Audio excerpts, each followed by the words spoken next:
Hola, buenas tardes. Bienvenidos a todos aquellos que se unen por primera vez a las jornadas profesionales, primera sesión de las jornadas profesionales del proyecto MacClima. MacClima en vivo. Aquellos que esta mañana nos hicieron el honor de participar en las jornadas ya verían que en esta primera sesión del día de hoy hemos tenido la suerte de escuchar a más de 11 instituciones, 11 representantes del proyecto que nos han contado los retos que nos esperan para los próximos años. Esta tarde tenemos el honor de poder contar en la sesión de jornadas profesionales con dos especialistas de reconocido prestigio. En la primera de las sesiones, que durará aproximadamente 30 minutos, tendremos la suerte de escuchar al conferenciante Miguel Alejandro Naranjo. Miguel Alejandro, un experto reconocido, trabaja como oficial de la oficina de programa en la Secretaría General del Programa de Naciones Unidas en la ciudad de Bonn. Alejandro ha tenido durante todo este desarrollo profesional una experiencia dilatada como environmentalista, como ingeniero de procesos en el ámbito privado, y en el 2011 entra a trabajar con el Programa de Naciones Unidas, cuyo principal objetivo en el que se han encomendado en los últimos años es en la lucha, en la mitigación de los efectos del cambio climático y además en todo lo relativo al mercado de carbono y en conseguir una capacitación que nos permita a todos encontrarnos en una situación de mayor fortaleza. Espero que sean de provecho estas jornadas. Saben ustedes que nos pueden seguir a través de las redes sociales, a través de aquí que me están viendo, pero también pueden participar en las preguntas a través del foro, pueden participar también a través de las redes sociales de Facebook Live, que se está emitiendo desde la página principal del Cabildo, y con el hashtag Jornadas MacClima también pueden llegar a nosotros para hacernos partícipes de cualquiera de las inquietudes que ustedes tengan y que nos ayuden a poder, entre todos, afrontar el reto en los próximos años. Sin más, deseando que sean de provecho, paso la palabra a nuestro invitado Miguel Alejandro Naranjo. Muchas gracias, Oscar. Si hay algún problema con el audio, les agradezco que me avisen. Y mientras tanto, les comparto mi pantalla.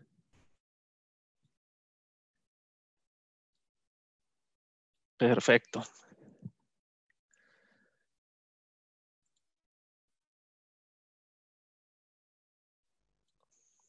Oscar, ¿me puedes confirmar si estás viendo la pantalla correcta? Perfectamente, se está viendo. Estamos todos pendientes de escucharte. Muy bien, muchísimas gracias. Pues muchas gracias, Oscar, y muchas gracias a MacClima por la invitación.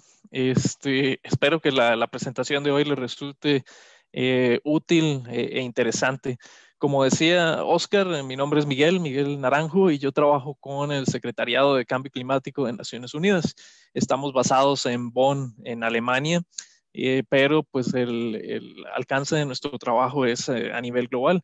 El principal objetivo es apoyar a los gobiernos alrededor de las negociaciones de cambio climático, pero también hacemos trabajo más allá de eso, como lo que vamos a estar compartiendo el día de hoy, que es sobre esta iniciativa que se llama Neutralidad Climática Ahora, o Climate Neutral Now por su nombre en inglés. Pero antes de pasar a ese tema, quería hacer una breve introducción, porque muchas veces la gente no tiene claridad de qué es Naciones Unidas, ¿no? Todo el mundo sabe que es una organización muy grande, que la sede central está allá en Nueva York y que trabaja básicamente pues, para ayudar a los países del mundo, a la gente del mundo, pero poco más. Entonces, a manera de introducción, comentarles que Naciones Unidas es básicamente como la asociación de los gobiernos nacionales del mundo. Es un foro en el que se reúnen los gobiernos nacionales representando a las naciones, a todos ustedes, a todos los ciudadanos, para tratar de resolver los problemas comunes que todos enfrentamos, con el objetivo de poder encontrar esas soluciones de forma pacífica y constructiva en vez de a través de la violencia y la competencia, ¿no? Y en Naciones Unidas empezó con un mandato para ayudar a mantener la paz y tratar de construir colaboración. Sin embargo, conforme empezó el trabajo, los gobiernos rápidamente se dieron cuenta, y esto estamos hablando en los 40, después de la Segunda Guerra Mundial, los gobiernos se dieron cuenta de que para mantener la paz, pues hace falta que la gente tenga salud. Entonces crearon una organización para colaborar alrededor del tema salud. Después se dieron cuenta, pues para que la gente tenga salud y haya paz, pues necesitamos alimentos apropiados para todos y crearon una organización para eso, etcétera. ¿No? Entonces, actualmente existen cerca de 68 organizaciones que tienen que ver con todos los temas, desde nosotros, un cambio climático, por ejemplo, o el programa de medio ambiente, hasta temas de comunicaciones y comercio, desde derechos humanos hasta género, ¿no? Hay de todo, porque al final el bienestar de nuestra sociedad depende de que podamos trabajar de forma conjunta en una gran cantidad de temas, de forma holística, ¿no? Así que Naciones Unidas actualmente es un conjunto de organizaciones, todas las cuales siguen los mandatos que nos dan los gobiernos nacionales. Entonces, todo lo que Naciones Unidas hace es porque los gobiernos nacionales lo solicitan. Naciones Unidas no hace nada por iniciativa propia, sino que viene de los objetivos que establecen los gobiernos nacionales. Y de esa manera, pues como los gobiernos nacionales representan a todos sus ciudadanos o deben representarlos, de la misma manera, Naciones Unidas al final viene a ser una organización de todos nosotros. Muy bien. Un poco más específicamente, como les dije, yo trabajo con el Secretariado de Cambio Climático de Naciones Unidas, también conocido como el Secretariado de la Convención Marco sobre Cambio Climático de Naciones Unidas. Este es otra vez el proceso a nivel intergubernamental entre los gobiernos nacionales y para tratar de enfrentar el problema del cambio climático. Comenzó oficialmente en el 92 con la adopción de la Convención de Cambio Climático y posteriormente en el 95 vino el Protocolo de Kioto, donde los gobiernos de países desarrollados se comprometieron a reducir sus emisiones en un cierto porcentaje.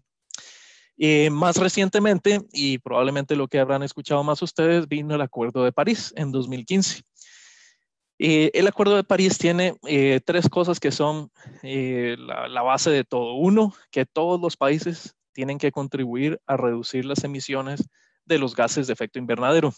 Eso a través de un sistema que se llaman las contribuciones nacionalmente determinadas, o las NDCs por sus siglas en inglés. Segundo, esas reducciones de emisiones tienen que ser suficientes para evitar que lleguemos a 2 grados centígrados de calentamiento global e idealmente 1.5. El objetivo principal ahorita es lograr 1.5. Y el otro elemento principal es adaptarnos a los cambios que de por sí ya estamos viviendo y que se van a seguir viviendo en el futuro. Aunque nosotros dejáramos de emitir todos los gases de efecto invernadero hoy, el cambio climático va a continuar durante un periodo todavía bastante prolongado. Así que hay que adaptarnos y ese es el otro pilar del acuerdo. Y una cosa importante que el acuerdo establece también es que para mediados de este siglo tenemos que alcanzar la neutralidad climática, que es lo que nos lleva a empezar a hablarles de la iniciativa que lidero yo dentro del secretariado. Entonces, ¿por qué actuar? ¿Por qué actuar en el clima antes de ir a la iniciativa? ¿Por qué es importante responder a la amenaza climática? Bien, yo me imagino que todos los que están escuchando en este momento están familiarizados con el por qué. Pero es importante recordarnos que no se trata solamente de estabilizar el clima, se trata de asegurar el futuro de nuestra sociedad. El cambio climático representa en este momento una amenaza para la existencia misma de nuestra sociedad como la conocemos. De tal manera que no se trata solo de actuar por el bienestar de la naturaleza, por el bienestar de generaciones futuras, estamos hablando de la existencia misma de nuestra civilización. tenemos potencialmente 10 años más para llegar al 1.5 grados Celsius de calentamiento global que queremos evitar. Estamos ya en 1.1, por lo tanto, es muy, muy urgente actuar ahora mismo. Por eso es que se habla tanto de la emergencia y la emergencia que está, como lo están manejando ustedes en la Macaronesia. ¿Por qué 1.5? Bien, básicamente porque se entiende que más allá de 1.5 Celsius de calentamiento global, adaptarse a esos cambios que va a provocar el calentamiento va a ser muy difícil. Y en principio, más allá de 2 grados de calentamiento, es casi imposible. Realmente se necesitaría tal esfuerzo y tal cantidad de recursos de parte de nuestra parte y tan rápidamente que probablemente nuestra sociedad no tiene la capacidad para responder a esos cambios. Entonces tenemos que actuar lo más pronto posible mientras no hayamos llegado a esos extremos. Y por supuesto, el trabajo sobre cambio climático es solo un elemento de, como decíamos anteriormente, de la necesidad de trabajar de forma holística. Esa visión holística está contenida en los Objetivos de Desarrollo Sustentable, los ODS, que incluyen como número 13 la acción climática, pero son 17 en total y todos interconectados. ¿No? Si no actuamos sobre cambio climático, es imposible acabar con la pobreza, es imposible asegurar el acceso a agua potable para todos y viceversa. Si no actuamos para alcanzar los otros objetivos de desarrollo, probablemente no vamos a alcanzar tampoco el objetivo 13 sobre cambio climático. Sin embargo, dado la urgencia en el objetivo 13, es que lo escuchan ustedes por todas partes. Por eso el cambio climático es el tema del día. Muy bien, entonces, como les decía, dentro del Acuerdo de París incluso se ha establecido ya que necesitamos llegar a alcanzar neutralidad climática. Eso lo que significa es que nuestras emisiones totales de gases de efecto invernadero tienen que balancearse, tienen que equilibrarse con la capacidad que el planeta tiene para absorberlas, para manejarlas sin que haya más calentamiento. Eso es lo que significa un futuro neutral. No significa que no vamos a emitir más gases de efecto invernadero, simplemente significa que lo que vayamos a emitir va a estar equilibrado con la capacidad de la Tierra sin causar más calentamiento. Y de ahí viene la idea desde hace 5 años del Secretariado de Cambio Climático de lanzar una iniciativa que se llama Neutralidad Climática Ahora, en el cual invitamos a individuos y organizaciones a contribuir a construir esa sociedad clima neutral que necesitamos para mediados de este siglo o antes. ¿Cómo lo hacemos? Bien, hay muchas cosas que se pueden hacer para ayudar a reducir las emisiones, para ayudar a capturar emisiones y de esa manera alcanzar la neutralidad climática. Sin embargo, todo depende básicamente de uno, entender cuál es nuestra huella de carbono, cuál es nuestra huella climática, cuántos gases de efecto invernadero estamos generando y de dónde vienen. Entonces pedimos a las organizaciones y personas que estimen su huella de carbono para que entiendan de dónde viene y sepan qué es lo que se puede hacer en el paso 2. El paso más importante de todos, reducir esas emisiones, hacer lo posible por evitar las emisiones, reducirlas en la medida de lo posible. Sin embargo, en el momento actual no existe manera prácticamente para nadie, o sea, con muy pocas excepciones, casi nadie puede evitar todas las emisiones. Siempre vamos a tener una cierta cantidad de emisiones, o por ahora vamos a tener una cantidad de emisiones que no podemos evitar. ¿Y qué hacemos respecto a ello? Básicamente hay dos opciones. No hago nada, solo sigo tratando de reducir más, pero las que ya emití, ni modo, ya no hago nada. O puedo tratar de apoyar proyectos que reducen emisiones adicionales en otro lugar a través de los mecanismos de mercado de carbono, lo cual me permite compensar, usar el concepto de compensar mis emisiones. Entonces, yo hago compensación de las emisiones que no pude evitar comprando una cantidad equivalente de créditos de carbono creíbles, ¿no? En el caso de Climate Neutral Now, de la iniciativa Neutralidad Climática Ahora, pues promovemos que los créditos de carbono sean los CERS, que significa certificados de reducción de emisiones certificadas, del mecanismo de desarrollo limpio, que es el mecanismo bajo el protocolo de Kioto. Pero por supuesto existen otros mecanismos fuera del protocolo de Kioto que también pueden utilizarse. En fin, entonces, Climate Neutral Now, neutralidad climática ahora, básicamente invitamos a todos a medir o estimar sus emisiones, reducirlas en toda la medida de lo posible y lo que no se puede evitar actualmente, compensarlo como una manera de acelerar esa transición a la sociedad clima neutral que necesitamos. En el caso de las organizaciones, ellas pueden participar o participan en la iniciativa de una forma más sistemática, que incluye que tienen que enviarnos un compromiso firmado por un representante de la organización en el cual se comprometen a medir, reducir, compensar sus emisiones. Tienen flexibilidad para decidir cuál es el alcance de esa participación, es decir, pueden escoger hacer esto para el 100% de sus emisiones estimadas o para una cantidad menor. El objetivo que tiene Climate Neutral Now es que invitemos a las organizaciones a hacer, y a los individuos, pero en este caso a las organizaciones, a hacer más de forma voluntaria. Entonces se les da flexibilidad para que escojan, para que decidan qué tanto pueden hacer en este momento. Y finalmente van a estar reportando anualmente a nosotros cómo han medido o estimado sus emisiones, cómo las han reducido y cómo han compensado. Por supuesto, no hay cuota de participación como iniciativa, en este caso completamente voluntaria de parte nuestra. No hay ninguna cuota de participación y las empresas pueden participar por el tiempo que gusten. No hay consecuencias si por cualquier motivo deciden dejar de participar. El objetivo nuevamente es movilizar más acción, crear más conciencia y movilizar más acción para acelerar la transición a esa sociedad clima neutral. Ahora, créditos de carbono. Los créditos de carbono son un tema muy complejo. Nos daría para un webinar, para una sesión solo acerca de este tema. Hay detractores y hay gente que los apoyan. Está perfectamente bien. Desde nuestro punto de vista y desde el punto de vista de los gobiernos nacionales, porque el Acuerdo de París incluye los mecanismos de mercado, incluye el uso de créditos de carbono. El entendido es que los proyectos que generan estos créditos de carbono representan un esfuerzo adicional para reducir las emisiones de gases de efecto invernadero. De tal manera que sin estos proyectos, esas emisiones no serían reducidas.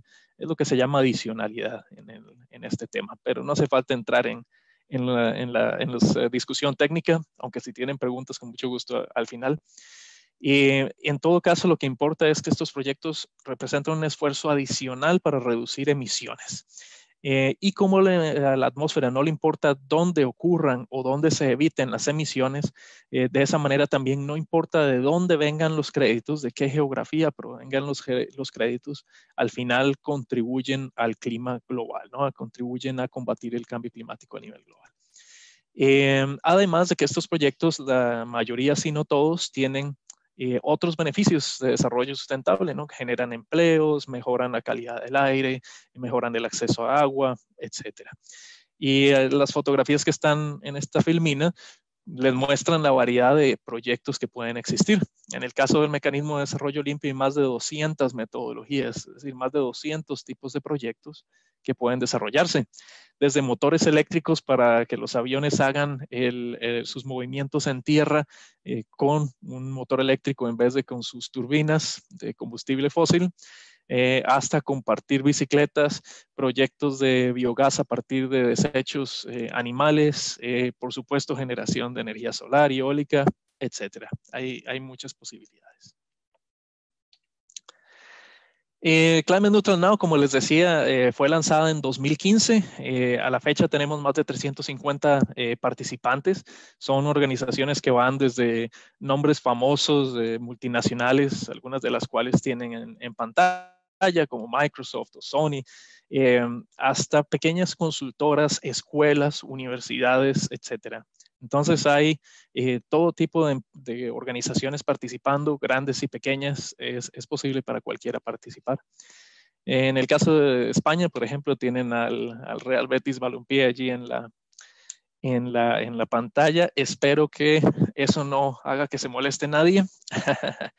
Por supuesto, todos los demás equipos están también invitados a participar y tenemos otras empresas y organizaciones españolas a bordo.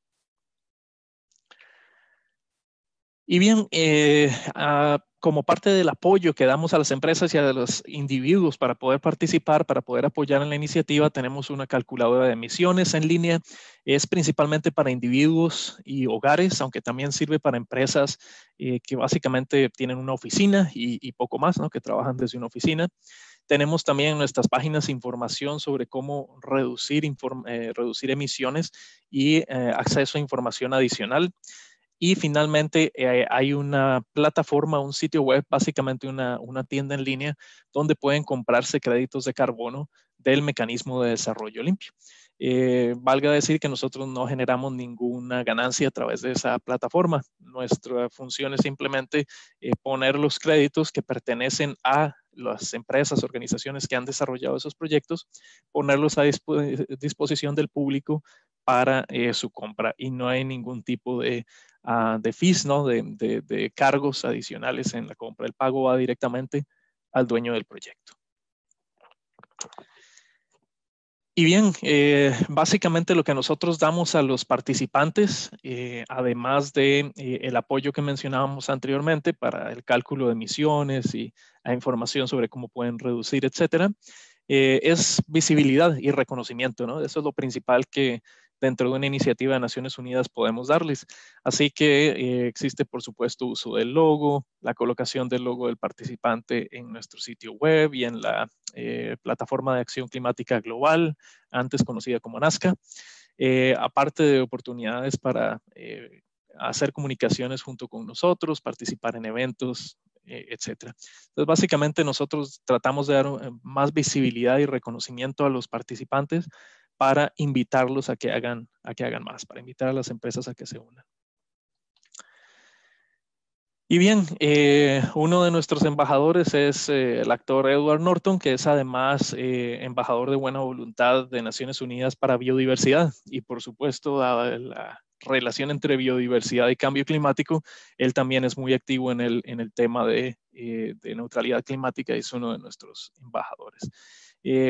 Básicamente esta filmina es para repetir el mensaje que él tiene de que cualquiera puede contribuir, ¿no? Estimar sus emisiones, cualquiera puede hacerlo.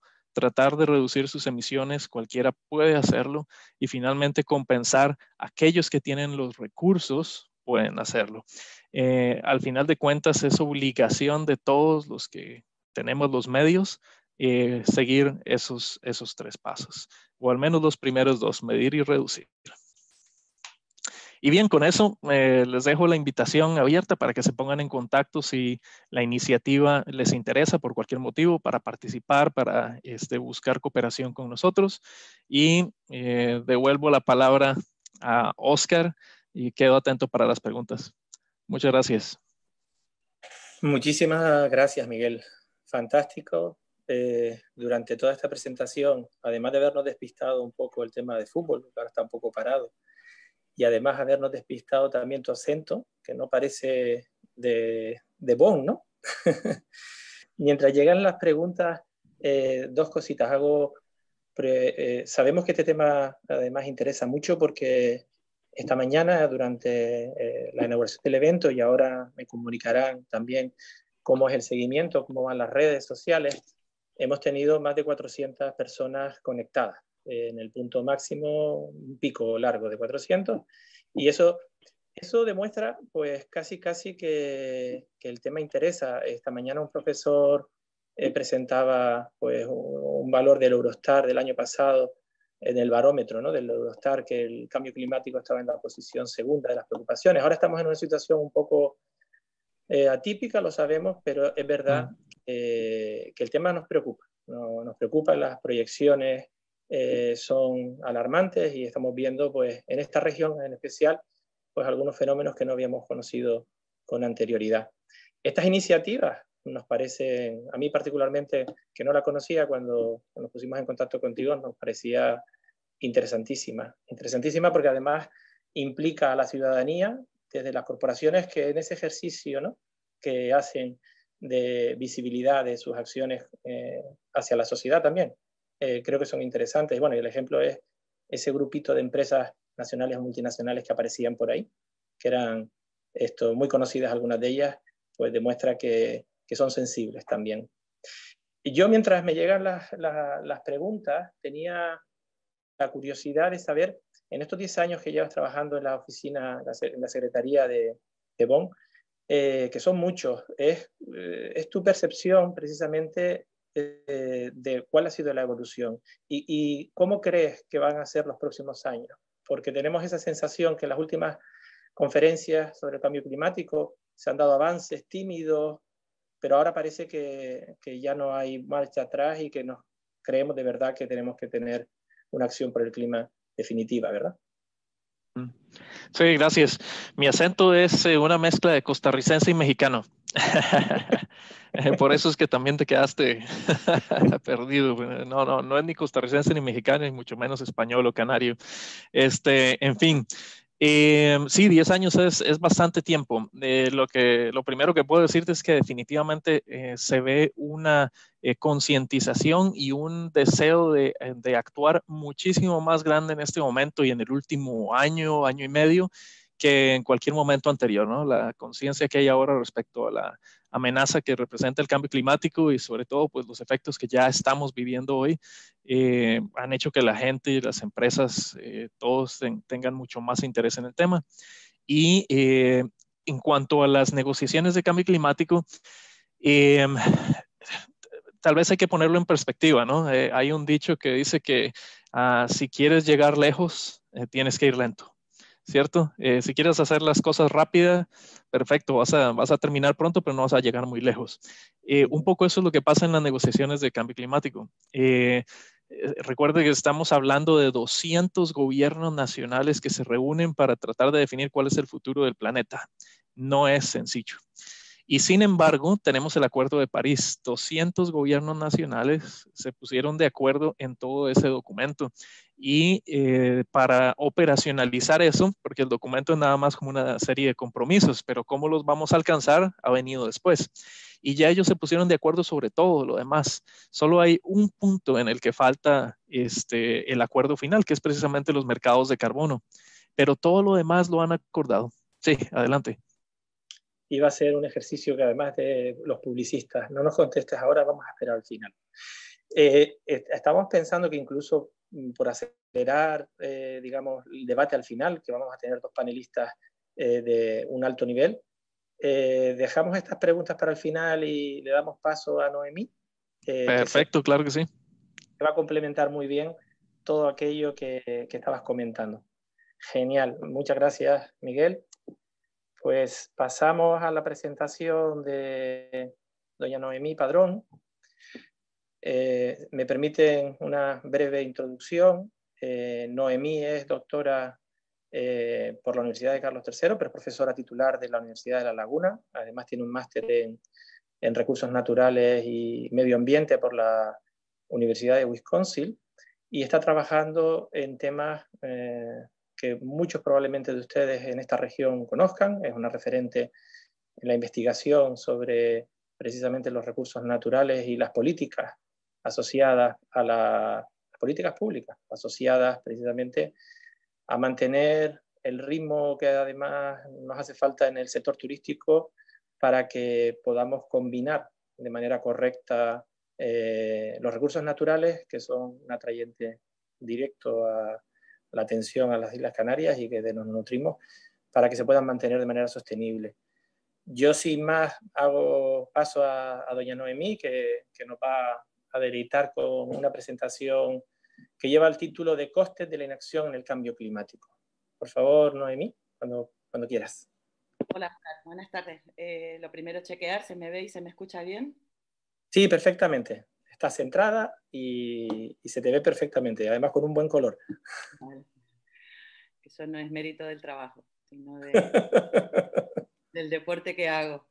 Bien, voy a colocar mi presentación por el principio.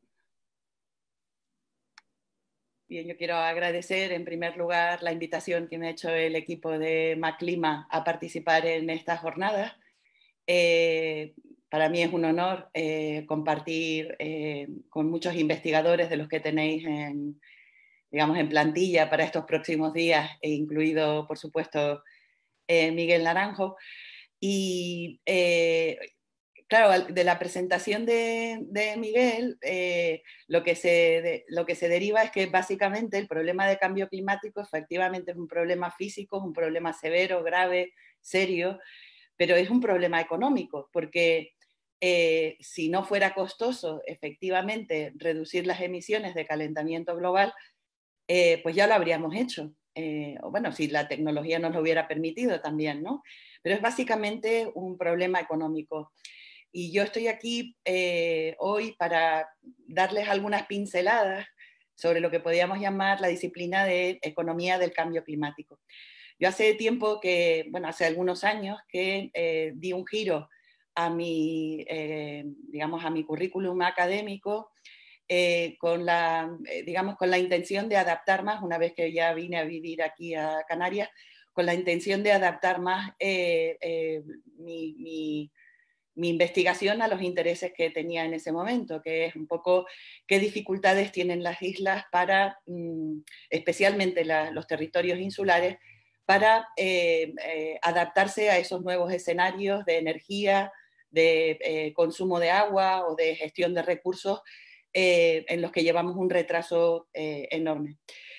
Bien, como ha dicho Javier, el cambio climático hace unos años, hace 20 años, cuando hablaba de cambio climático, pues básicamente lo que hacías era, o la respuesta que tenías era ver si la gente creía o no creía en el cambio climático. El cambio climático llegó hace tiempo de manera acelerada a nuestro entorno y está produciendo, digamos, impactos visibles en muchos ámbitos, como el derretimiento de los glaciales,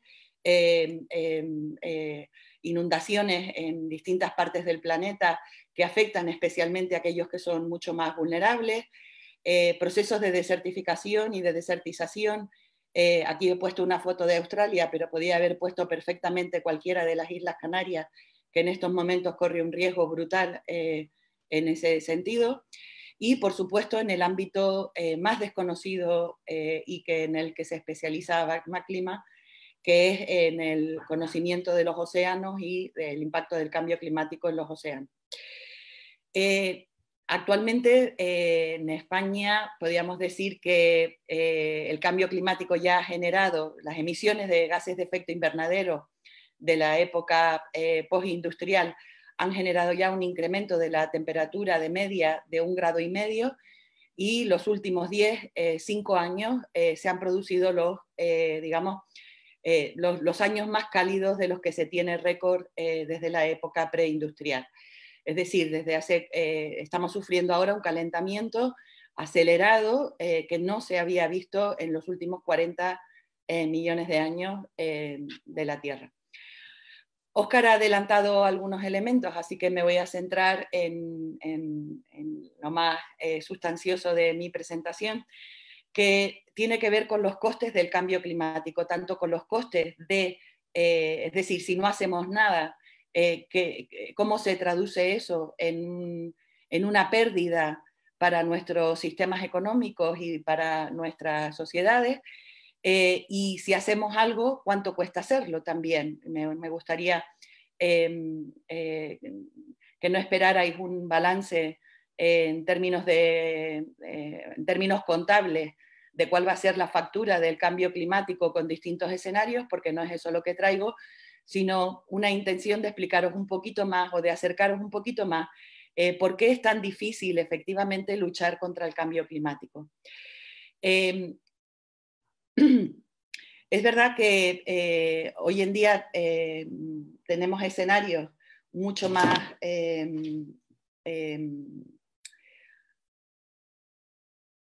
discretos de los que barajábamos hace 10 o 15 años. Se habla de limitar el aumento de la temperatura a 1,5 grados en el año 2050, ¿vale? Para no llegar más allá de 2 grados en el año 2100.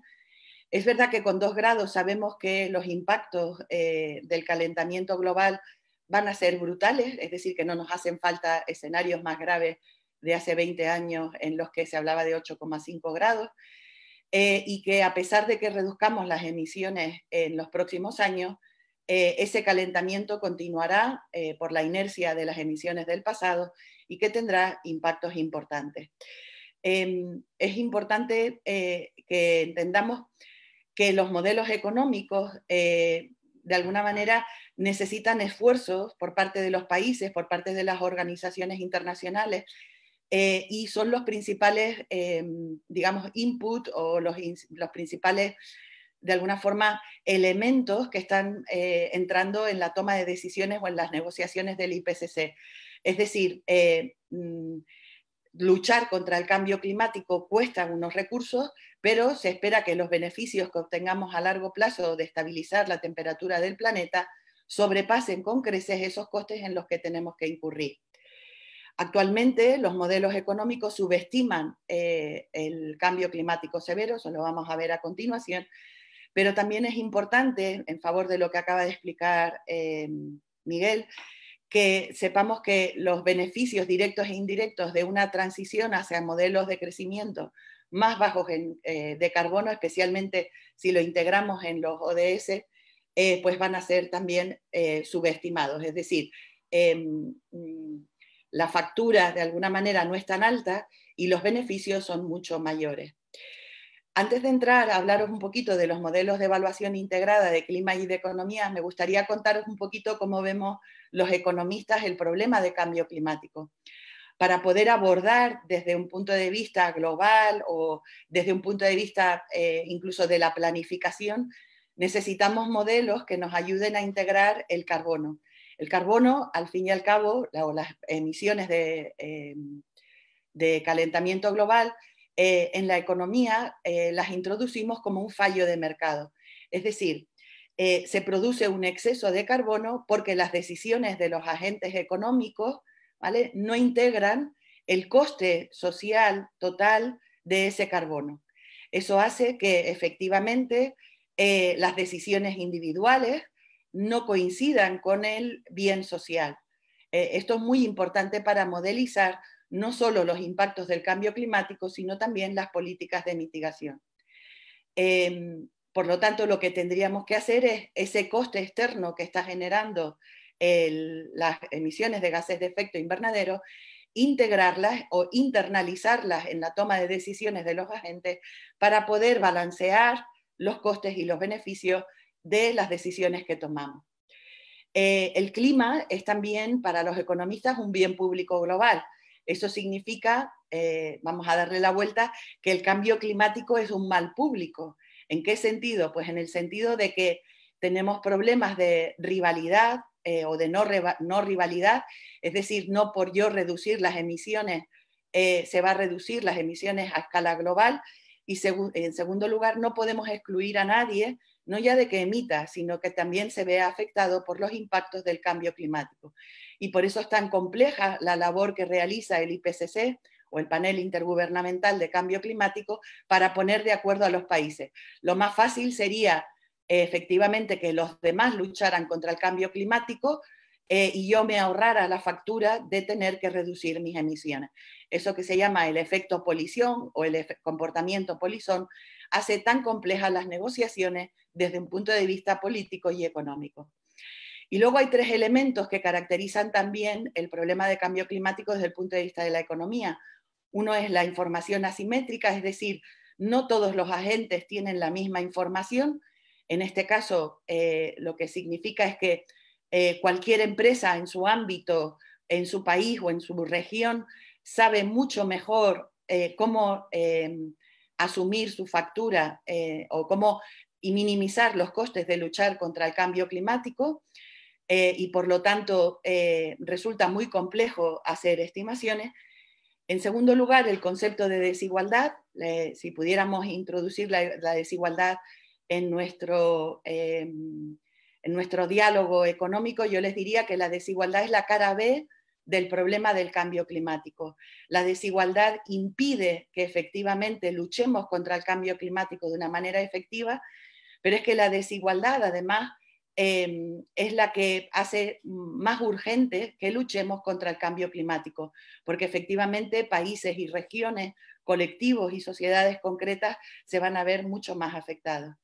Y luego un problema económico importante es la intertemporalidad, es decir, el clima que tenemos hoy está determinado por las emisiones que se llevan produciendo en los últimos 150 años en la época postindustrial. O lo que es lo mismo, lo que hagamos hoy no afecta al clima de hoy, sino que afectará al clima de dentro de más de 50 años. Por lo tanto, a la hora de medir los costes y los beneficios, se van a situar en entornos temporales completamente distintos. Los costes van a estar en el presente, o vamos a ponerlo al contrario. El no actuar, el no hacer nada, estaríamos en el presente en un escenario de business normal o de business como lo estamos haciendo, mientras que el daño se producirá dentro de 50 o de 100 años. Por lo tanto, esa distancia del futuro al presente hace que valoremos mucho más el presente que el futuro y que nos importe menos qué clima tendremos en el futuro. Para poder tomar decisiones, lo que necesitamos es poner esos costes y esos beneficios, tanto del cambio climático como de la lucha contra el cambio climático, en un entorno temporal igual. Es decir, necesitamos traer del futuro los beneficios de luchar contra el cambio climático. Ese proceso en economía resulta bastante complejo, pero es del que les voy a hablar a continuación. En economía, la ecuación, si me permitís, voy a cambiar un poquito el diálogo. La ecuación bajo la que trabajamos los economistas actualmente es la ecuación que tenéis en verde. Los costes del cambio climático incluyen los costes de luchar contra el cambio climático, es decir, de reducir las emisiones para alcanzar un mínimo, por ejemplo, de temperatura media sobre la superficie de la Tierra, más los costes de adaptación, que sería de alguna forma cómo adaptarnos a ese escenario climático que queremos minimizar, y luego los costes de irreversibilidad, o lo que es lo mismo, el cambio climático que no podemos adaptarnos y que no podemos reducir, y es lo que ahora se llama resiliencia o vulnerabilidad, y yo lo llamo sufrimiento, porque básicamente es aquel daño que van a sufrir personas, millones de personas en todo el planeta, y que se está produciendo por lo que hemos hecho ya en las últimas décadas. Bien, hace 20 años los escenarios de cambio climático se construían de alguna manera con modelos climáticos mucho más simples y por lo tanto también con muchos mayores niveles de incertidumbre y también con escenarios de impacto mucho más graves. Aquí hago referencia al RCP 8.5, que básicamente no es más que una senda representativa de concentración de emisiones en la atmósfera, o lo que es equivalente de forzamiento radiativo, y el escenario más grave que se observaba o que se, digamos, proyectaba en el año 2000 era el azul, el RCP8, que nos llevaba a un aumento de la temperatura de 8,5 grados en el año 2100. Para que se hagan una idea, actualmente, o mejor dicho, en relación al Acuerdo de París, estaríamos hablando del escenario en verde, ¿vale? O un escenario, si acaso, entre el verde y el rojo. Es decir, hoy resulta más probable que hablemos de aumentos en la temperatura media de la superficie de la Tierra de entre 2 y 3 grados para 2050. Eso no significa que sea menos grave, ¿vale? Aquí tienen otra representación de esos mismos escenarios, porque ya se sabe que con 2 grados de aumento de la temperatura media de la superficie de la Tierra, pues básicamente desaparecerían los glaciares y aumentaría el nivel del mar en aproximadamente en hasta 5 metros de altura en algunas regiones del planeta. A pesar de que los escenarios se han corregido, consultoras como McKinsey acaba de sacar muy recientemente, esto lo pillé hace una semana, un estudio sobre el impacto global del cambio climático utilizando estos escenarios mucho más alarmantes y que básicamente lo que hacen es tienen un efecto contraproducente en la población, porque los impactos asociados a ese tipo de escenarios son tan graves, ¿vale?, que básicamente casi nos llevarían a decir, oye, pues el futuro está determinado, vamos a vivir el presente como podamos y no hagamos nada, ¿no? O sea, pero McKinsey no da punto sin hilo, y básicamente lo que pretende con este tipo de escenarios es justificar determinadas actuaciones en términos de revisión de las cadenas de suministro a nivel global, reubicación de las inversiones o de los mercados financieros también a nivel global, y finalmente cadenas de suministro, financiación, y empezar a reubicar también, a deslocalizar determinados procesos de inversión de sus empresas. Por haceros una idea, básicamente de este estudio, la principal conclusión es que las empresas turísticas en Europa deberían de empezar a mirar al norte de Europa para relocalizar sus infraestructuras. ¿Por qué? Porque básicamente todo el Mediterráneo, el sur de Europa y el norte de África quedaría expuesto, ¿vale? Más de 105 países en esa zona y en el sudeste asiático están en riesgo severo de alguna forma tener impactos o enfrentarse a riesgos muy graves de cambio climático. Bien, por ir un poco más rápido, como he dicho, los escenarios hoy son mucho más discretos. Aquí he puesto algunos con relación a países de la OCDE, pero aunque veáis, básicamente lo que hacemos los economistas es estimar cuál es la pérdida en términos de Producto Interior Bruto, normalmente anual, es decir, no la suma de toda esa pérdida, sino cuánto perdería, cuál sería la pérdida asociada a nuestros sistemas económicos de alguna forma introducir distintas señales climáticas que nos llevan a un calentamiento global. Aunque estas cifras le parezcan bastante pequeñitas, piensen que con el COVID-19 la economía española se estima que pierda un 9% del Producto Interior Bruto y que a nivel global esa pérdida se acerque o esté en un rango de entre un 2 y un 3%. O sea, si algo tan brutal y que sentimos todo tan cercano como el COVID puede provocar de alguna forma pérdidas de un 1 o un 2% a nivel global, imagínense qué supone para las personas en concreto, para el mercado de trabajo, para sectores específicos, estas pérdidas anuales de Producto Interior Bruto. Los primeros estudios de evaluación de impacto de cambio climático se hacen en los años 90. El primero a nivel global se publica en el año 2006 por Nicholas Stern, que aparte de ser un lord del Parlamento británico, digamos que sustenta o es catedrático de dos de las principales instituciones mundiales en investigación en política y en economía del cambio climático. En aquel momento se estimaban una pérdida del 20% del Producto Interior Bruto en el año 2100 e indefinido, con un aumento de la temperatura de 5 o 6 grados. Lo interesante de este primer informe Stern, del que muchos habrán oído hablar, es que se introduce por primera vez la posibilidad de reducir las emisiones a través de mecanismos de mercado, como es el impuesto al carbono o su equivalente, que son los mercados de carbono.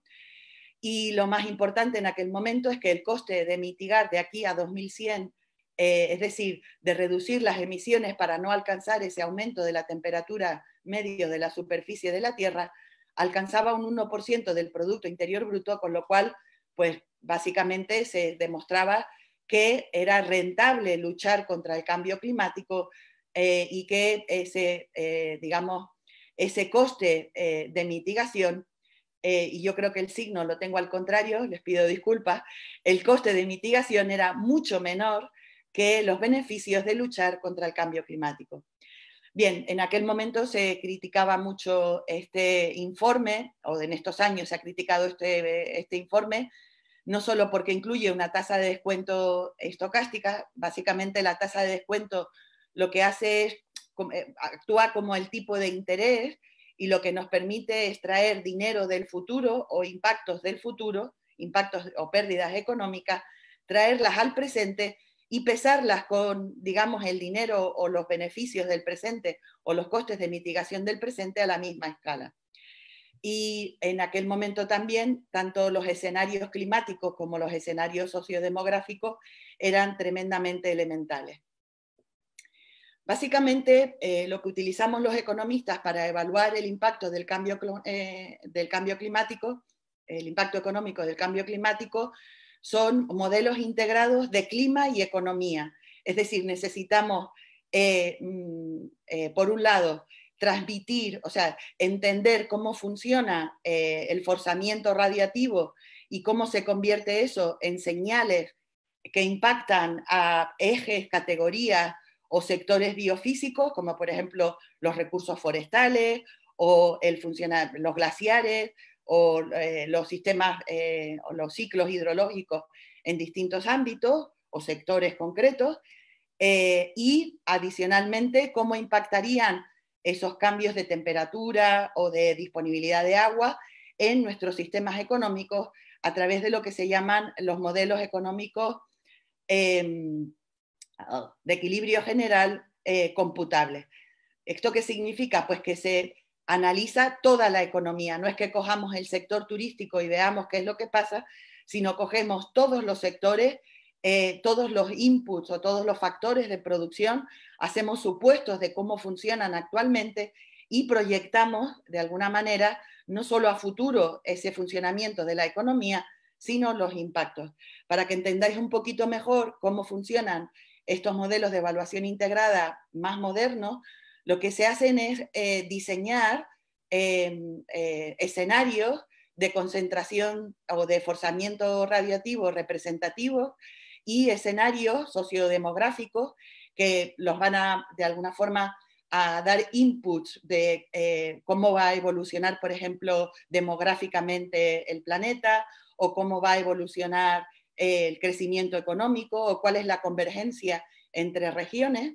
Es decir, tenemos escenarios de clima, escenarios socioeconómicos, que van a, de alguna forma, alimentar variaciones en la temperatura, en las precipitaciones, en el nivel del mar o en la evapotranspiración en distintos ejes, categorías y sectores.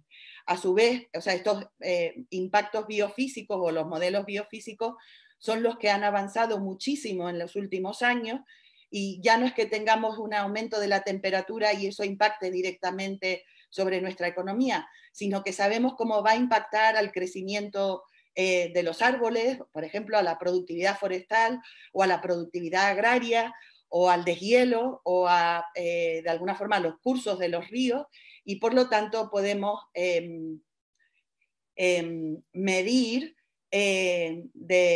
como una especie de comparativa. O sea, metemos el shock, o sea, tenemos un escenario de equilibrio y luego lo que hacemos es meter un shock o una señal climática que va a modificar esa referencia que hemos llamado de business as usual.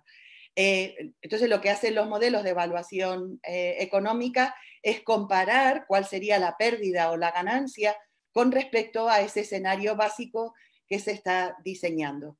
Los modelos pueden ser estáticos o dinámicos. Por ejemplo, una manera de que lo entendáis bien, un modelo estático sería, bueno, pues la economía actual le vamos a meter 3 grados más de temperatura, esa sería la señal climática, analizaríamos los impactos biofísicos y lo que veríamos es cuál sería la pérdida de Producto Interior Bruto, ¿vale? Asociada, o la ganancia, en algunos países es así, lo sabéis, o la ganancia asociada a esa señal climática. Cuando los modelos son dinámicos, lo que permitimos es que se adapten. Por ejemplo, en el sector agrario, 3 grados más de temperatura nos debería llevar, por ejemplo, a un aumento del precio de determinados granos o de determinadas producciones y que éstas se sustituyan por otras. Es decir, cuando hablamos de dinámico no hablamos de tiempo, sino hablamos de una economía que se puede adaptar o que transmite los impactos a otros sectores y se puede adaptar al futuro. Con estos modelos lo que hacemos es medir el coste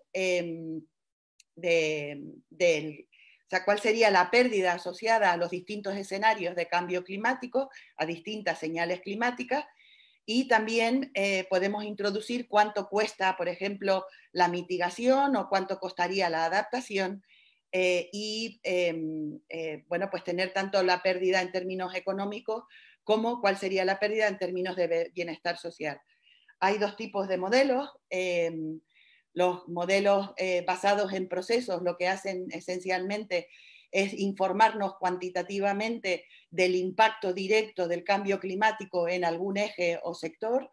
Y luego tenemos los modelos, se llaman también de análisis coste-beneficio, que nos permiten de alguna forma modelar la economía y por lo tanto modelar también el consumo de combustibles fósiles y las emisiones de carbono. Y por lo tanto podemos obtener el coste social de carbono asociado a las distintas políticas de mitigación. Para que veáis esto un poquito, bueno, y esto se adapta, o estos escenarios se adaptan a nivel global, regional y local. Por ahora lo que tenemos todavía son modelos muy globales y pocos regionales, y por lo tanto cualquier estimación lo que se hace es proyectar, por ejemplo, para Canarias lo que tenemos es proyecciones de los últimos años, es decir, cómo ha cambiado la temperatura en los últimos años, cuál ha sido el impacto económico y si seguimos proyectando esos escenarios a futuros 10, 20, 50 años, cuál sería el impacto en nuestros sistemas biofísicos o en nuestra economía. A escala europea, el modelo de proyección de los impactos del cambio climático se llama PESETA, es un acronismo para describir eso, ¿no? Las proyecciones de los impactos del cambio climático en Europa, lo financia la DG Research, y básicamente lo que hace es el esfuerzo que se ha hecho en los últimos, yo diría 10 años principalmente, ha sido en modelar los procesos biofísicos, cómo funcionan las costas y cuáles son los impactos del aumento del nivel del mar, cómo funcionan los ríos o los flujos hidráulicos, ¿no? o los ciclos hidrológicos en los ríos y por tanto qué podemos esperar si se produce un mayor deshielo. Esto es en lo que se ha especializado Europa y lo que mejor representa el modelo PESETA con respecto a otros modelos internacionales. Por avanzar un poquito, ¿qué nos dice el PESETA de cuál es la factura en Europa? Ahora se habla de, este acaba de salir, este es el último informe, el PESETA 4, para que os hagáis una idea, se estudian 14 categorías sectoriales, muy precisamente, es decir, que es la primera vez que se obtienen impactos tan directos en Europa, o tan precisos, más que directos, de cuál va a ser el impacto del aumento en la temperatura, y para que os hagáis una idea, he resumido algunos de los resultados que obtienen en el JRC en Sevilla, que es donde nace este modelo. Pues media Europa, es decir, la Europa sureste estaría bastante desértica, tendríamos una Europa bastante tropical frente a la que tenemos actualmente si aumentara en 1,5 grados la temperatura media en Europa y desaparecerían ecosistemas tan valiosos y tan extendidos como la tundra en los Pirineos. Aumentaría el número de personas que se ven expuestas a olas de calor por el aumento de la frecuencia de estas olas de calor. Se reduciría la disponibilidad de agua en un 40% en el sureste de Europa, zonas especialmente que ya están sufriendo un estrés hídrico importante. Luego habría una reducción de la productividad agraria global en Europa de un 10%, esto sin tener en cuenta los ajustes de mercado que les hablaba algo antes, y esa reducción de la productividad agraria podría llegar a un 80% en todo el Mediterráneo español. O sea que hablamos de impactos locales muy importantes, incluso haciendo la tarea que tenemos que hacer de aquí a 2050 y por supuesto a 2100. Aumentará por supuesto el desbordamiento de ríos, la intrusión de la costa, mayor intensidad e incidencia de incendios, y es muy importante, sobre todo teniendo en cuenta que Maclima está en Gran Canaria, que tengáis en cuenta que la mayor frecuencia de incidencia de los incendios se va a producir en las zonas más, digamos, ecológicamente más sensibles de nuestras regiones. Y para que os hagáis una idea, si la economía europea hoy sufriera un shock de 3 grados más de temperatura media, se reduciría en un 1,4% el Producto Interior Bruto de Europa y de la Unión Europea, y esto solo considerando impactos específicos. Bien, lo que más interesa de este informe, y con esto voy concluyendo, es que con las políticas de mitigación y por lo tanto limitando a 1,5 grados el aumento de la temperatura media en las regiones europeas, se reducirían considerablemente los daños, el número de personas afectadas y los ecosistemas salvados. Y donde más incidencia hace, en este caso el PZ4, es en la adaptación. Es decir, incluso limitando el aumento de la temperatura a 2 grados a nivel global, podríamos reducir considerablemente los daños en la Unión Europea si se invierte actualmente en medidas de adaptación que sean coste efectivas. He puesto ahí algunos, me permitirán que no incida en ellos para no abusar del tiempo. Quizás lo que más me gustaría señalar es que aproximadamente un 25% de la costa europea se desconectaría del continente por el aumento en el nivel del mar, eso con un aumento solo de 1,5 grados de la temperatura en el año 2050. Bien, como habéis visto, los modelos de evaluación integrada de clima y economía, de una manera práctica, muy imprecisa, porque los niveles de incertidumbre son muy altos, nos pueden sacar una factura razonable de cuánto cuesta el cambio climático, o cuáles son los costes de la inacción, o cuánto cuesta luchar contra el cambio climático. Es importante que a futuro se invierta en mejorar estos modelos, pero hay que tener en cuenta una cosa, que lo único que miden es la pérdida en las transacciones de mercado, es decir, lo que se mide a través del Producto Interior Bruto. Hay una gran cantidad de transacciones, de servicios, de bienestar al fin y al cabo, que no está recogido en nuestro Producto Interior Bruto y que pueden llegar a ser los más relevantes y sistémicos en términos de bienestar, y que esos no están recogidos en ningún modelo. Es decir, incluso aunque evaluemos los costes del cambio climático o de las políticas de mitigación, hay un porcentaje altísimo, aproximadamente un 20 o un 30% de nuestro bienestar, que no queda reflejado en ningún tipo de modelo. Otro problema que tienen los modelos de evaluación integrado de clima y de economía es que se compensan los costes y los beneficios del cambio climático. Para ponerlo en palabras muy llanas, $1 de beneficio por aumento de la productividad, por un mejor clima en Alemania, se compensa con una pérdida de $1 o de €1, no estoy segura cuál he dicho, en España. Es decir, la utilidad marginal de la renta es igual para todos los países y para todos los modelos de evaluación integrada, y claro, eso efectivamente implica que empezamos a mirar localmente cuáles son los impactos, o quedamos disipados en estimaciones globales, una pérdida del 1% del PIB, bueno, pues 1 o 2%. Lo importante no es lo global, sino cómo se va a traducir eso a nivel local.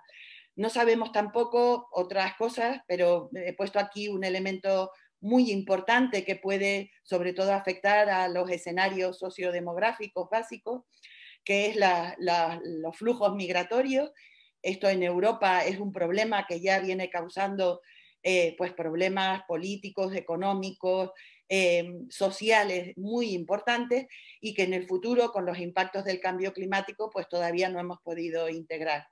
He hablado también de la incertidumbre, no ya del clima y de cómo reaccionan nuestros modelos biofísicos, sino también de la incertidumbre a nivel económico, cómo serán nuestras economías en el futuro, especialmente en los países desarrollados. Y lo que sí sabemos también, la intuición que nos dan este tipo de modelos, es que la adaptación y la resiliencia, es decir, la capacidad de sufrir y de volver un poco a empezar, modifican los impactos del cambio climático. Por terminar mi presentación con algunas ideas que de alguna manera tienen que ver con el impacto económico del cambio climático y el COVID, he cogido algunos elementos que nos pueden ayudar. Pues, por ejemplo, el cambio climático no es un cisne negro, ¿no? Por usar la metáfora de Taleb.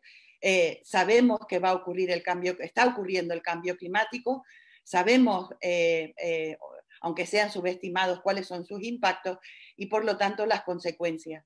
Y por lo tanto podemos empezar a actuar ya. La vulnerabilidad local significa el sufrimiento de miles de personas. Ahora, en términos de la COVID, podíamos pensar en la actividad turística. ¿Qué significa para Canarias que su economía quede absolutamente paralizada por el sector turístico, de alguna forma, por un problema global? Eso es lo que significa ser vulnerable a los impactos globales. Me da la sensación también de que las empresas que han estado un poquito como, esto que lo hagan los gobiernos, a mí no me toca, ¿verdad? Que me den las subvenciones o que me cambien el modelo energético, a mí no me va a impactar el cambio climático a corto plazo, pues yo creo que con el COVID han aprendido que efectivamente les importa y además muchísimo, y que se pueden mejorar mucho los resultados o se pueden reducir mucho los costes futuros si nos logramos anticipar. El papel protector de la naturaleza, porque la pérdida de biodiversidad es un input brutal en los procesos de zoonosis como la COVID. Hay que revisar las prioridades, es decir, lo que nos importa a lo mejor no es la renta, sino otros elementos de nuestras funciones de bienestar como la sanidad o como la calidad del aire o de nuestra naturaleza. Y por lo tanto habría que empezar a cambiar los modelos económicos en ese contexto. Sabemos que los fallos en gobernanza pueden tirar al traste cualquier anticipación y cualquier proceso de adaptación al cambio climático si no funcionan de alguna forma las reglas del juego, cómo se organizan nuestros sistemas administrativos, pues podemos tener problemas muy graves. Y por simplificar también, hay que adelantar la solidaridad, hay que ser solidarios antes de que ocurran los problemas, no a posteriori. La desigualdad es una factura creciente en nuestras economías y eso no solo significa tener que renunciar a muchos procesos de creación de empleo, por ejemplo, porque hay que atender digamos, a la población más vulnerable o en situaciones de marginalidad, y por lo tanto el coste de oportunidad que tiene seguir alimentando sistemas económicos desiguales es altísimo para nuestro bienestar y para la lucha contra el cambio climático. Y por último, hemos aprendido que efectivamente las crisis naturales tienen un impacto económico importante y llevan asociadas una inestabilidad política, y esa no la podemos modelar. Es decir, dónde acabemos en términos de democracia o en términos de, digamos, equilibrios sociopolíticos, es muy difícil de adelantar y eso no lo recogen los modelos. Bien, muchas gracias por la paciencia y por la atención en mi presentación. Muchísimas gracias, Noemí. Fantástica la presentación. Ya sabíamos de tus capacidades. Esto nos había acoplado, pues también pedagógicas, no solo viendo el currículum, sino ahora escuchándote. Gracias. Ha sido muy, muy, muy interesante. Yo, por retomar la conversación con Miguel, que antes le corté y le decía cuando nos estaba contando sobre la pregunta que le había hecho sobre el mercado de carbono, que no contestara hasta el final. Ahora lo retomamos, pero no quiero dejar de decir que a lo mejor esto no lo hice y no tengo constancia al principio, que debo transmitir el agradecimiento de la organización, en especial de Ezequiel Navío, que a los dos les manda, y Raúl García Brin también les manda un afectuoso y respetuoso saludo, porque el proyecto MacClima además nace con la vocación, y así se ha venido recogiendo en la jornada de esta mañana, de impulsar la cooperación institucional y poner la ciencia por delante de cualquier cosa para poder determinar las políticas futuras. Y en ese sentido, y yo hablo en título personal, pero tenemos la suerte de contar con unos especialistas magníficos, y aunque MacClima nace desde el Cabildo de Gran Canaria, es en la región macaronésica y debe integrar a todos los especialistas y cada uno de aquellas personas que con su experiencia y desarrollo profesional pueden aportarnos a todos conocimiento y bienestar futuro. Así que yo espero que no sea la única jornada profesional en que nos encontremos y que podamos seguir disfrutando de ustedes a futuro. Y si me permite retomar la palabra con Miguel, podemos continuar con Claro. esos 10 años de cambio de perspectiva o de evolución que has tenido en este tiempo. Claro, sí. Bien, para recapitular, lo que estaba comentando es que en el último año y medio, más o menos, se ha visto, año y medio, 2 años, se ha visto mucho mayor interés en el tema de cambio climático entre todos los sectores y un deseo mucho más grande de ver acción. Entonces, por el lado de lo que es la sociedad civil en general, es una atención mucho mayor que la que había visto yo en mi carrera previamente. Y en cuanto a las negociaciones de cambio climático, que era lo que estábamos comentando, que a veces se siente que van muy lento, ¿no? Para la urgencia de este tema, y a veces la gente puede decir, pero es que, ¿no? Se percibe que hay muy poco avance de COP a COP, ¿no? De conferencia a conferencia. Lo que yo comentaba son 2 cosas. Una, que hay un dicho que dice que si quieres llegar lejos, tienes que ir despacio, ¿no? Si vas muy rápido, no vas a llegar muy lejos, te cansas rápido. Esto es una maratón, en cierto sentido es una maratón. Tenemos 200 gobiernos que tienen que ponerse de acuerdo en asuntos que, como explicaba Noemí, son eminentemente económicos, son de una enorme importancia para la economía de los países y para sus estrategias y sus posiciones, de tal manera que lograr que 200 gobiernos que representan a todas las naciones del planeta se pongan de acuerdo en temas tan delicados y tan complejos, no es algo que ocurre de la noche a la mañana. Y aún así tenemos el Acuerdo de París, donde todos los gobiernos del mundo estuvieron de acuerdo en todos los puntos que tú puedes leer en el acuerdo. Eso es un logro enorme. Y más aún, en los años siguientes al acuerdo, han definido cómo se va a implementar ese acuerdo, ¿verdad? Porque el acuerdo es una declaración de intenciones, pero no dice cómo se van a hacer las cosas. Ahora ellos ya han decidido cómo se va a hacer todo eso. Y solo hay un punto pendiente que esperamos se resuelva el próximo año en la siguiente conferencia.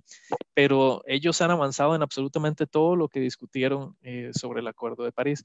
De tal manera que sí, la urgencia es muy grande y todos tenemos que hacer lo que podamos para responder al cambio climático ahora mismo, más las negociaciones son la base del acuerdo a nivel global para poder enfrentar esto de forma concertada, de forma colaborativa, tratar ojalá de evitar las potenciales catástrofes, las potenciales consecuencias muy negativas que mencionaba también Noemí, trabajando de forma conjunta. Y sí ha habido avance, aunque a veces uno sienta que la cosa no es tan rápido como uno quisiera. Cierto, y tenemos unas cuantas preguntas que he estado intentando en este ratito ordenar mientras escuchaba a Noemí, que además ha sido difícil porque ha sido muy intensa y además muy técnica la conferencia, y ha sido fantástico darme cuenta que algunas de las preguntas casi que se van hilando solas, porque alguno de los oyentes nos pregunta cómo valoran, y yo supongo que puede ser contestada por los dos, la salida de Estados Unidos del Acuerdo de París. Perdona. La salida, la amenaza de Estados Unidos de la salida del Acuerdo de París que comentábamos en la conferencia. Bueno, la amenaza de Estados Unidos es una amenaza en todos los ámbitos, no solo en el Acuerdo de París. Básicamente, por ahora no es más que una amenaza porque Estados Unidos ratificó el convenio en 2016 y entró en vigor con más del 55 países, que era lo que se requería, y más del 55% de las emisiones.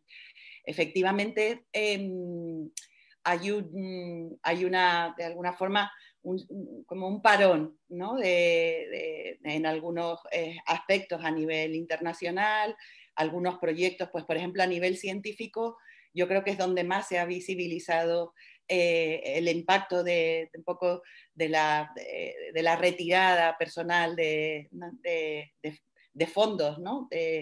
Y muchos grupos de investigación americanos que eran muy potentes en este ámbito, actualmente están trabajando con redes europeas, tratando de mantener su capacidad para, digamos, hacer seguimiento al problema. Pero en realidad hay una inercia que me hubiera gustado comentarla antes. Es verdad que, o sea, el escenario de inacción no existe porque hace 20 años empezamos a reducir el consumo de carbón o de combustibles fósiles. Y eso que de alguna forma, por resumir mucho cómo están cambiando nuestros sistemas sociodemográficos y energéticos, pues claro, eso lleva a una inercia que ni Trump la puede cambiar, ¿de acuerdo? Y sobre todo hay que tener en cuenta que Estados Unidos es un país federal y que hay muchos países, muchas regiones de Estados Unidos, en el oeste podríamos nombrar California, pero en el este también, que han suscrito o están suscritos a distintos programas de lucha contra el cambio climático, han abandonado la minería de carbón y no se espera a corto plazo que Estados Unidos vuelva atrás.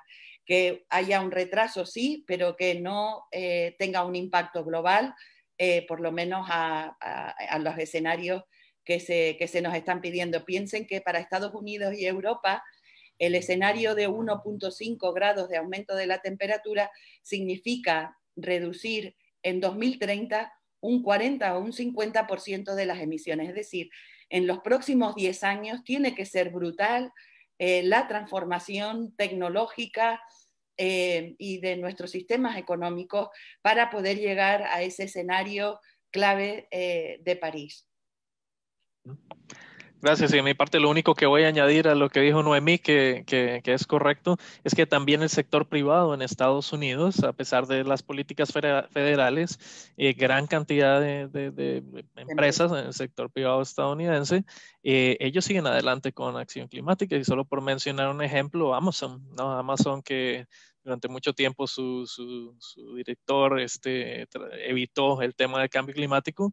Recientemente y en plena administración actual de Estados Unidos, hizo el anuncio de que iba a invertir enormemente en el tema de acción ante el cambio climático. Así que a pesar de que el gobierno federal pues tenga la posición que tiene actualmente, el resto de la sociedad no necesariamente está alineado con eso. En línea de esta pregunta, de esta respuesta que nos acaba de dar Miguel, ha habido una de las preguntas que hemos recibido de alguien interesado en saber, además de las empresas que se hayan podido adherir, es primero qué tipología de empresas de las que se han adherido. Antes vimos algunas y son grandes relativamente, algunas aunque fuera de aquí o regional no dejan de ser grandes empresas. Y también es si al margen de las empresas, de los entes privados, partidos políticos, plataformas, organizaciones sociales, ámbito del ecologismo, también están con ese sello. Sí, definitivamente. Yo mencionaba, bueno, las que aparecieron en la filmina definitivamente son como los más famosos, precisamente porque sirve para fines de comunicación, ¿no? Tener a los más conocidos. Pero yo mencionaba que tenemos incluso hasta escuelas y pequeñas consultoras, tenemos todo tipo de organizaciones, hay ONGs, tenemos un gobierno subnacional. Es un gobierno municipal. Así que sí, el proceso está abierto a cualquier tipo de organización, individuos también, por supuesto, pero cualquier tipo de organización puede hacer, seguir esos 3 pasos y recibir reconocimiento a través de la iniciativa. Fantástico. Hace también otra pregunta otros participantes que también puede ser contestada, yo creo, por unos o por otros, porque preguntas si durante esta contingencia del COVID-19, en la que sabemos que se ha reducido el desplazamiento definitivamente con el confinamiento que hemos sufrido y en el que se ha fomentado el teletrabajo, y esto es un ejemplo precisamente de lo que estamos hablando, se está midiendo, ¿saben ustedes, conocen de las iniciativas que estén midiendo ese impacto que está teniendo esta nueva situación en estos 2-3 meses que ya llevamos de esta situación? La misma pregunta me llevo haciendo yo algunas semanas porque efectivamente surge la oportunidad de alguna forma, de medir el impacto de un escenario de paralización económica tan brutal como hemos sufrido en las últimas semanas. Efectivamente sabemos, y yo tengo algunos escenarios, que tengo algunas diapositivas también en ese sentido, sabemos cómo ha bajado el consumo eléctrico en islas como Gran Canaria, Tenerife, o sea, sabemos perfectamente cuál ha sido el impacto en términos de los insumos energéticos o del consumo de agua. por la paralización sobre todo del sector turístico, vamos a poner así. Pero lo que no podemos traducir todavía, y no se ha hecho a escala nacional, pero tampoco a nivel europeo, es cómo se traduce eso en el inventario de emisiones. Sabemos que efectivamente estos 3 meses de parón van a reducir a lo mejor entre un 8 y un 15% las emisiones de gases de efecto invernadero, pero es un proceso temporal, solo durante unos meses, ¿de acuerdo? Que se compensará por la aceleración económica que pueda venir a futuro y, por supuesto, no será suficiente para, digamos, cumplir con los objetivos que tienen todos los países, no ya España o Canarias, sino todos los países del mundo en relación con el protocolo o con el Acuerdo de París. Mil gracias. Los problemas del directo hicieron que durante los últimos 15 segundos no estuviese conectado, así que me perdí alguna cosita, Noemí, lo siento, pero no pasa nada. Sigamos con las preguntas que nos hacen los participantes, que son los importantes aquí verdaderamente. Esta es una pregunta directamente para Noemí, porque está hablando de Canarias, y sabiendo que aquí el consumo y la generación de agua pues viene de donde viene y se produce como se produce, pregunta directamente cómo se pretenden reducir estos costes de la industria para minimizar los efectos de los gases invernaderos. Bueno, así lo pregunta. ¿Cómo se pretende reducir los costes aquí en Canarias de la industria de producción de agua y de generación? Bueno, la producción de agua es efectivamente uno de los sectores que consume mucha energía y esencialmente energía fósil. Bueno, las alternativas están disponibles, desde producir energía a través de renovables, digamos, en el sistema eléctrico global de cada ámbito insular, pero también efectivamente se pueden instalar directamente en los procesos de desalación distintas fuentes energéticas renovables. O sea que si se quisiera efectivamente, hombre, es menos costoso hacerlo a nivel de la isla, ¿vale? Es decir, invertir en renovables y reducir la factura de carbono de nuestras economías a nivel global, pero si se quisieran, tanto a nivel particular como a nivel de empresas como Malsa o en Canarias, ¿no? Las empresas podrían invertir y reducir el coste energético en ese sentido. Una pregunta un tanto enigmática porque, bueno, por lo menos para mí, porque no soy especialista en ordenación del territorio. La pregunta también supongo que será muy local, es ¿qué crees sobre los cambios normativos que impulsan la relajación de los requisitos ambientales en los procesos de ordenación territorial? Si es que eso se está dando, claro. ¿Qué opino? Wow, pues la verdad es que es como ahora que pasa el Pisuerga por Valladolid. Bueno, es verdad que la ley del suelo y los cambios que se han producido flexibilizan algunos ámbitos de la planificación territorial que podría comprometer a futuro cambios en los usos del suelo y por lo tanto en nuestra capacidad de absorber carbono y también de emitirlo, ¿no? Yo no ligaría directamente la ley del suelo con el cambio climático o con un impacto directo sobre el cambio climático. Yo creo que las leyes, bien porque se cumplen o bien porque se incumplen, en muchos casos no son más que procesos de planificación y luego dependerá cómo entre en efecto o qué se haga con esa flexibilidad a la hora de planificar, que es necesaria también. Es importante tener en cuenta que la planificación del suelo no solo incide en las emisiones, sino incide también en nuestra capacidad de crecer económicamente, ¿entiendes? Entonces, es una restricción para nuestra economía tener leyes del suelo, para nuestra economía y para los agentes que son propietarios del suelo también. Pero efectivamente, desde la planificación habrá que observar muy de cerca cuál es el impacto de la ley, por supuesto. Perfecto. Hay otra pregunta también un poco, esta es un poco genérica, que la voy a hacer también a los dos, porque yo creo que pueden tanto uno como otro contestarla. Y esto es una queja sobre la inaccesibilidad del mercado de precios de emisiones de gases de efecto invernadero para el gran público. Una queja de que esa información es difícil de conseguir en el caso de España. Al contrario, son mercados muy transparentes y las subastas son muy transparentes. Quizás, hombre, es información, yo no podría decir una página web en España que haga seguimiento en español de los mercados, ¿no? Pero la mayoría de traders o de, digamos, de mercados al día, ¿no? O a futuros tienen señalizado bastante bien cuál es el precio del carbono, tanto de las allowances o de los permisos que se intercambian a nivel internacional, es decir, entre países europeos y Estados Unidos, por ejemplo, o de las que se intercambian incluso dentro de Europa. Eso es bastante transparente.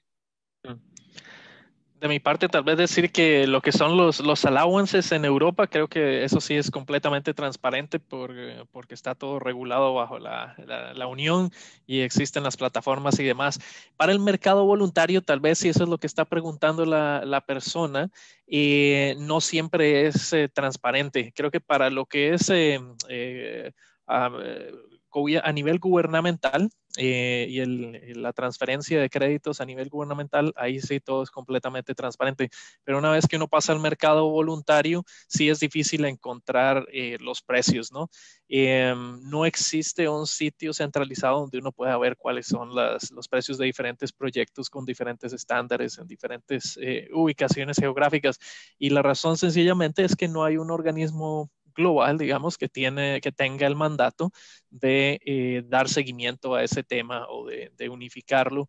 Y si en algún momento el mercado iba evolucionando de tal manera que se iba volviendo más transparente y más fluido, con la caída de precios, estoy hablando nuevamente del mercado voluntario, alrededor de 2012 y anterior, básicamente pues se perdió el incentivo para seguir volviendo ese mercado se me fue la palabra, pero más desarrollado, más fluido y más transparente.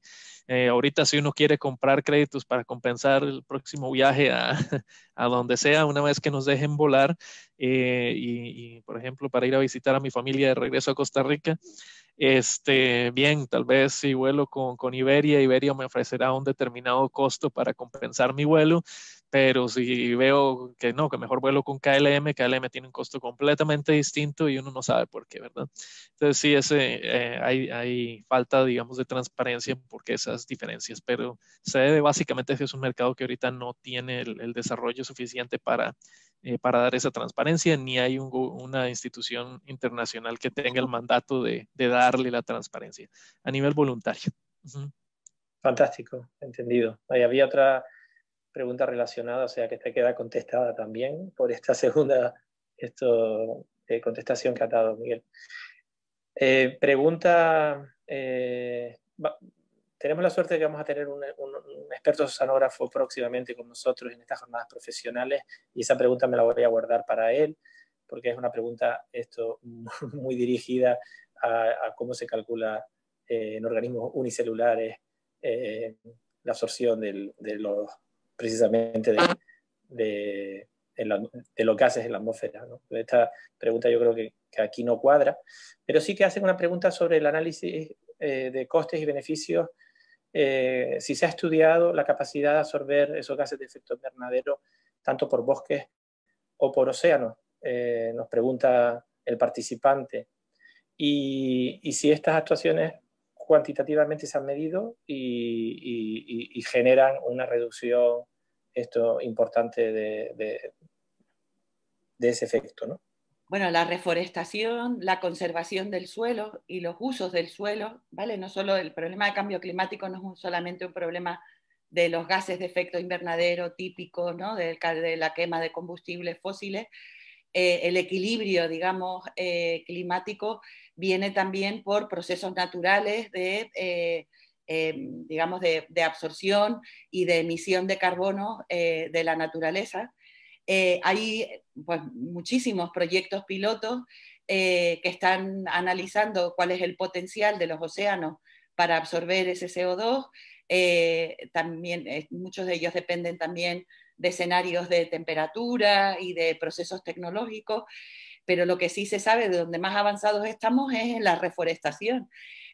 Hay un grupo de investigación alemán que básicamente estima, no recuerdo muy bien las cifras y me equivocaría, pero que la capacidad de absorber carbono podría compensar hasta un 20% de las emisiones a nivel global si reforestáramos zonas que actualmente están dedicadas a la agricultura o están abandonadas, y además si tuviéramos una cultura no solo forestal, sino además de uso de la madera, o sea, dejar el plástico, dejar la construcción usando materiales muy agresivos y volver de nuevo a la construcción, digamos, un poquito más en acorde con la naturaleza, utilizando la madera. Hay un margen ahí muy importante de conservación, o qué significaría conservar la Amazonia, o qué significaría perder la Amazonia. Es un ámbito muy interesante, efectivamente. Vamos a ir terminando. Le hemos robado mucho más tiempo del que le habíamos pedido encarecidamente que nos dedicaran. El público sigue haciendo algunas preguntas se repiten o son matices. Voy a cerrar con 2 preguntas, si me lo permiten. Me parece que son interesantes y en el contexto del proyecto MACLIMA yo creo que además encaja muy bien. La primera, que es generalista, es por dónde creen que podría ir encaminando la necesaria adaptación de las instituciones y gobernanza en general frente al cambio climático. Esa es una pregunta muy complicada. Estar en 2 minutitos, pero lo que tenemos. Esta es muy difícil, pues más cooperación y más entre administraciones y sobre todo entre el sector público-privado. Yo creo que lo que hay que hacer es aunar intereses, ver realmente dónde, o sea, encontrar qué caminos podemos compartir intereses y cómo caminarlos juntos. En el ámbito del cambio climático y en todos los ámbitos de nuestro entorno, ¿no? En sanidad, en educación, pues yo creo que el camino está marcado, cooperar más y buscar los ámbitos compartidos. De mi parte, sí, solo hacer eco de lo que acaba de decir Noemí. Esa es la única manera de solucionar verdaderamente los problemas, y no nada más porque suena bonito, sino porque realmente es así. Si vemos el ejemplo actual del COVID-19, pues qué es lo que ha permitido responder a la emergencia. Lo que ha permitido es la colaboración entre todos los diferentes actores sociales, desde nosotros como individuos tratando de ser responsables, quedándonos en casa o tomando las medidas que nos tocara tomar, hasta gobiernos nacionales y organizaciones internacionales, ¿no? De otra manera, no hay solución posible a un reto de escala global como este. Y creo que, bueno, esta situación más los impactos que ya vemos de cambio climático han llevado a todos los que eran tal vez, bueno, no a todos, a muchos de los que eran escépticos, como decía Noemí, a darse cuenta de que, realmente el cambio climático sí me va a impactar. Realmente sí hay algo que tal vez yo debería estar haciendo. Y bueno, aquí en el caso de Alemania, donde estamos basados cerca del Rin, el año antepasado el nivel del río bajó tanto por la falta de lluvia, algo nunca antes visto, que empezó a afectar a todas las empresas que tienen sus actividades a lo largo del Rin y dependen de él, sobre todo para el transporte de materias primas y producto terminado. Entonces ahí todas estas empresas a lo largo del Rin, si no se habían dado cuenta todavía, ese día se dieron cuenta de que el cambio climático realmente sí me va a afectar.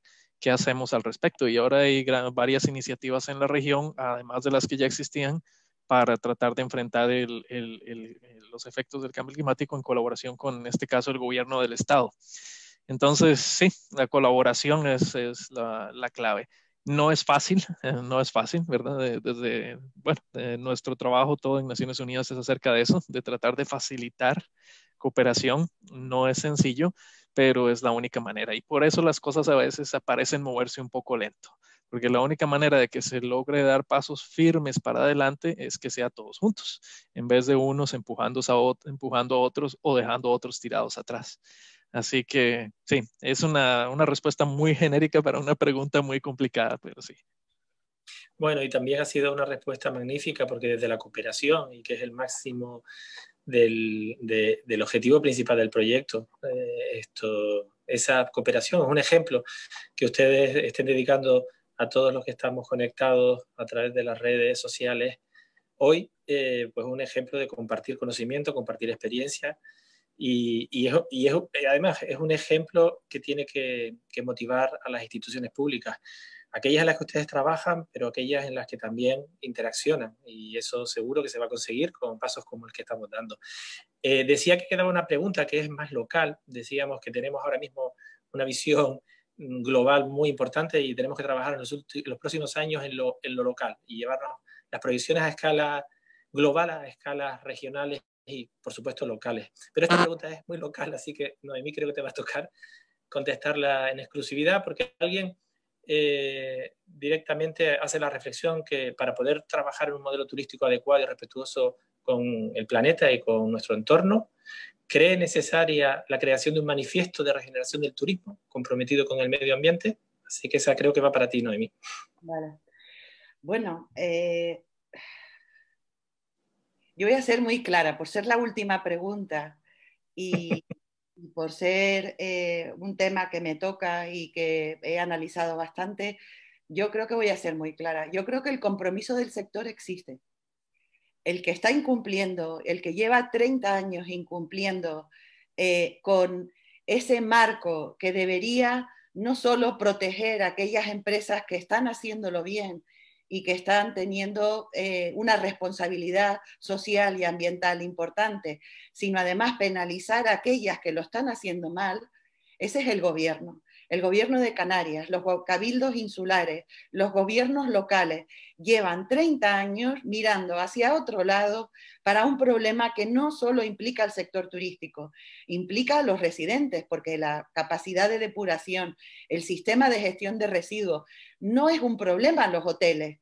Yo creo que los hoteles o los establecimientos turísticos o el sector turístico en general podría liderar esa transformación ecológica si efectivamente los gobiernos se ponen las pilas, empiezan a poner unos precios adecuados a el impacto ambiental que generan las actividades económicas y dejan de estar jugando un poquito a esconder los impactos ambientales.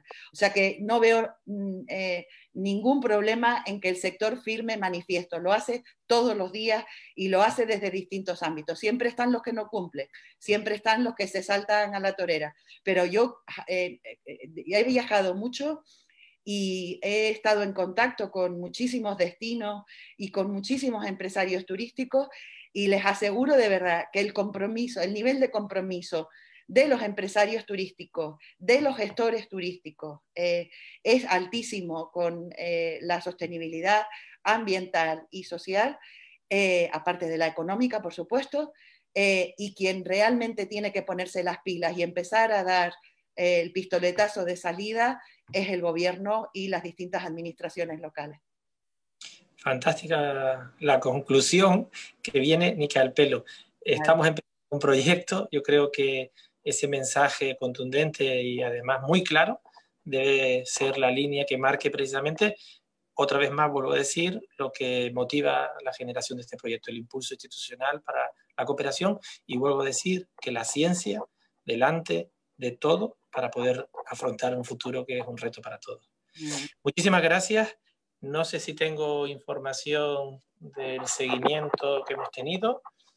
Esto es un tema que yo no controlo y no veo. Pero bueno, mil gracias de nuevo, mil gracias desde la organización y esperamos verlos otra vez pronto. Animo a todos aquellos que nos siguieron esta mañana, que han estado con nosotros hoy o que estando con nosotros hoy por primera vez.